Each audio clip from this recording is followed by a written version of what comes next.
Good morning, brothers and sisters. Doug White, down here in Alabama, down in the country now. Peace and love to everybody.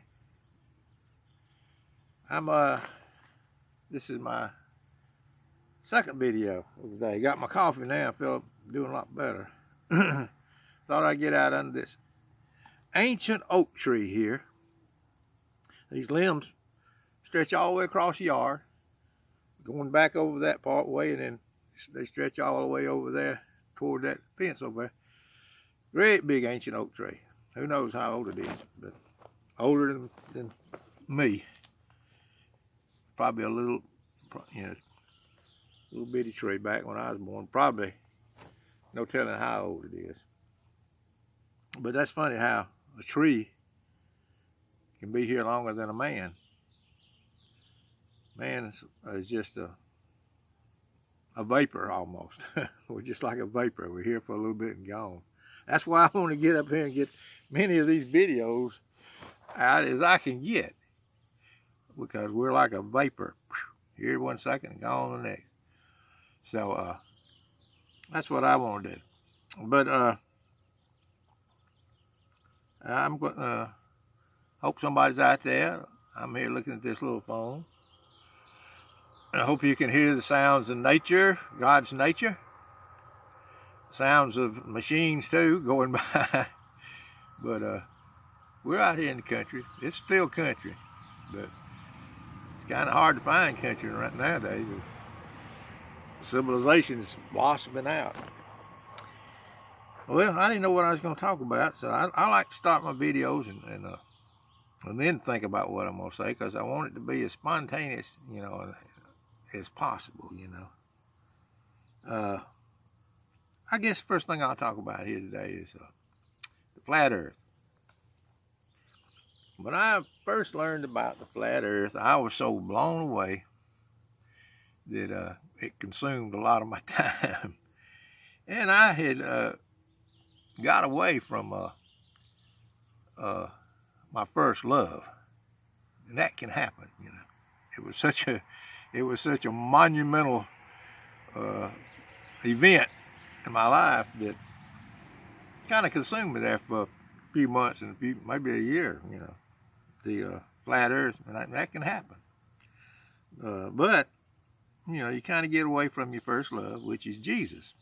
And I just like to put this little thing out here this morning. Don't leave your first love over this flat earth. And that was, what'll happen is you'll start worshiping the creation, his creation, and forget about the creator. That's my little admonishment here this morning about the flat earth. Of course, I still love to get in it and talk about it with folk, and it's interesting to me. I mean, I really get into it. But don't leave your first love over it, I've got back to most of my videos are about Jesus or something that have to do with Jesus, and but it's real interesting when you look around you now and you know something about the once you get the ground beneath your feet not moving around, it's real, you feel a whole lot better, and you get real interesting things. When you look around, you go outdoors, it's just like waking up and just like being alive again, You see the sun coming across the sky. You kind of get well, you know how they say out in the ocean, you got to get your sea legs. Well, you got to get your flat earth legs. And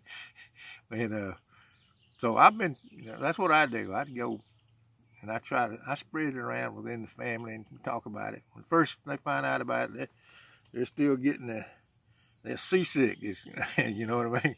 But once you find out you're not moving, you settle down, and all is at rest. Peace, be still, then it gets interesting and fun, because all of a sudden the whole world believes in something, and something that most of the world don't know about.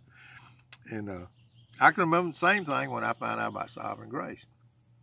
most of the people in every street corner, they don't know that the gospel, they think that the gospel in itself brings eternal life.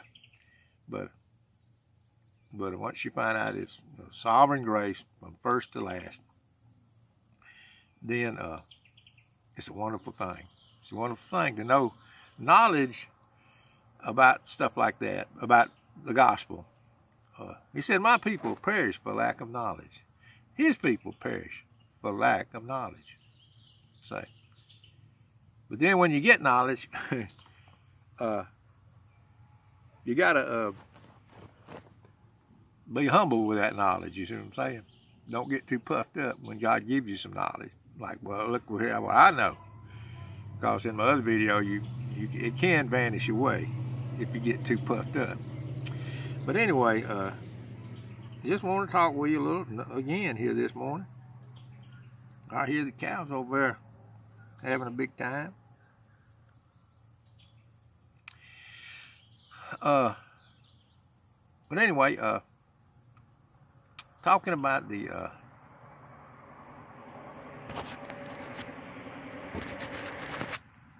oh yeah, in one of my other videos, I was talking about lying through your teeth.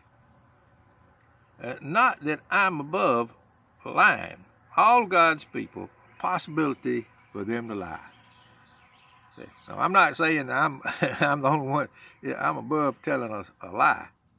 People think that Christians or God's people are incapable of lying. You know, I don't like to practice lying. I like to call what I do is exaggerating the truth. But in actuality, none of us are above telling a lie. I'll give you for instance. I was coming down to, I was going up to Lake Lanier one weekend. I worked in Atlanta with my wife. She was about 6, 7 months pregnant with our first child. I like to fish a lot, and I had this Jeep, and we go up to Lake Lanier. We stopped and stopped at one of these stores. It was kind of like, back then it was kind of like a Walmart. It had everything in it. We got what we needed. And incidentally, back then, they had gas wars. I filled up that Volkswagen. We had a Volkswagen. My wife had a Volkswagen when we got married. We filled up that Volkswagen about $10 worth of groceries. Money would go a long ways then. They had a gas war. It was 19 cents a gallon. Gasoline was 1970. It'd get down just about to give gas away. But so we lived in a pretty good time there. If you had a job making just a few dollars an hour, you could make it go. But anyway, we were going up to Lake Lanier. And we needed a campsite, but after I got through working on Friday night, we got up there real late, and I pulled my Jeep in there, and there was a campsite, and it was kind of sloping downhill. And anybody think they won't tell a lie, they're not capable of telling a lie. I'll just tell them this story. I pulled in there and I started sliding. It was gravel, and I was kicking up dust and rocks, and there was this fellow over there in a tent. He comes out with a double shot. Well, I don't know if it's a double barrel. I know it was a shotgun, a big shotgun, because I was looking down the barrel of it. And anyway, I told him anything he wanted to hear, trying to get myself out of there. I'd have told him, give me 3 steps and you won't see me no more. When I saw that shotgun, of course, Feedy pulled the trigger, and he was mad and scared. And Feedy pulled the trigger, he hit my wife too, because he had it lowered right across the thing. So I told that man, I'd have told him anything he wanted to hear. And I'm talking about I'd have told a big one if it got me out of there. But anyway, I was able to calm him down some kind of way by the grace of God. And of course, I was about half tipsy because I used to drink pretty bad back then. And I get my Jeep turned around.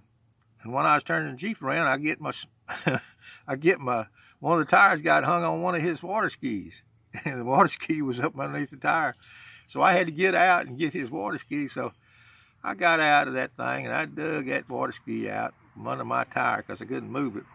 Couldn't hardly move it. I was in a precarious situation, you know. And finally I get his ski, a slalom, and I take it out and dust it off and I put it up against the tree. You know, yes sir, yes sir, yes sir. You know, I was polite as I could be. And anyway, I get that thing turned around. I'm going up the hill. I'm getting out of that campsite as quick as I could. So when I get up there, I couldn't get out, so I started throwing rocks, and I showered that tent of his with pebbles and rocks. You know, it's a wonder he didn't start shooting me. But I went on out of that. I got on out of there. But brothers and sisters, no, though, I was talking to my brother. Yeah, you can lie. God, well, there's some kind of vicious sin in God's people.